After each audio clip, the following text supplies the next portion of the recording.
नमस्कार, आप देख रहे हैं हरियाणा सुपरफास्ट। मैं हूं आपके साथ नीलम। शुरुआत करते हैं सुपरफास्ट खबरों की। 500,000 रुपए के नोट बंद होने के बाद से देश लगातार कतार में है और अब इसके 5 हफ्ते बीत जाने के बाद पेट्रोल पंपों पर भी सन्नाटा पसरने लगा है। सरकार ने पेट्रोल पंप, टोल नाकों और हवाई सेवाओं के लिए पुराने नोटों के इस्तेमाल की एक मियाद तय की थी, जो अब खत्म हो गई है। इस मियाद के खत्म होने के बाद पेट्रोल पंप पर सुनसान मंजर दिखने लगा है, जबकि टोल नाकों पर भारी जाम देखा जा रहा है। नोटबंदी के बाद दिसंबर महीने की शुरुआत में भी आम लोगों को उसी तरह परेशानी आ रही है और बैंकों के बाहर कतारबाजी की स्थिति अभी भी बनी हुई है। ऐसे में लाडवा में सीबीआई बैंक की एक ब्रांच से बाहर किसानों ने जोरदार प्रदर्शन किया। किसानों ने बैंक अधिकारियों पर अपने जानकारों को कैश मुहैया कराने का आरोप लगाया। इस दौरान किसानों ने बैंक में ताला भी जड़ दिया। नोटबंदी के बाद नाराजगी का यही मंजर गोहाना में भी देखने को मिला। गोहाना में बैंक के बाहर गेट पर लोगों ने धावा बोल दिया और गेट को तोड़ने की कोशिश की। इससे पहले पीएनबी की इस ब्रांच के बाहर लोगों में काफी धक्का मुक्की भी हुई। हालात इतने खराब हो गए कि हालात संभालने के लिए पुलिस को बीच बचाव करना पड़ा। लोगों ने यहाँ भी बैंक अधिकारियों पर अपने चहेतों को कैश देने का आरोप लगाया। नोटों की मारामारी हरियाणा में ऐसी है कि लोगों के सब्र का बांध अब टूटने लगा है। कुछ ऐसा ही नजारा रोहतक में देखने को मिला।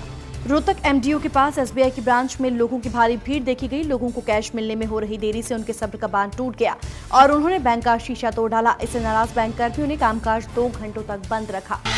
नाभा जेल ब्रेक कांड के बाद हरियाणा पुलिस अब सतर्क हो गई है। जेलों में जैमर लगाए जाने के फैसले के बाद अब डीजीपी यशपाल सिंघल जेलों का दौरा कर रहे हैं। इसी कड़ी में आज डीजीपी सिंघल करनाल जेल पहुंचे। यहां उन्होंने सुरक्षा के इंतजामातों का जायजा लिया। साथ ही करनाल जेल में अतिरिक्त पुलिस बल की तैनाती भी की। आपको बता दें कि नाभा जेल कांड के बाद प्रदेश भर में जेलों की सुरक्षा बढ़ाई जा रही है। जहां हरियाणा पुलिस जेलों की सुरक्षा कर रही है, तो वहीं कड़ी निगरानी के बावजूद यमुनानगर में एक और जेल ब्रेक कांड होते होते रह गया। जेल के बाहरी एरिया से यहां बदमाशों ने जेल के अंदर कई मोबाइल फेंक दिए। हालांकि पुलिस की चौकसी से मोबाइल कैदियों तक नहीं पहुंचे, लेकिन अगर ऐसा होता तो नाभा जेल की तरह ही यहां भी बड़ी वारदात हो सकती थी। प्रदेश में कोहरे के कहर से होने वाले हादसों की रफ्तार थम नहीं रही है।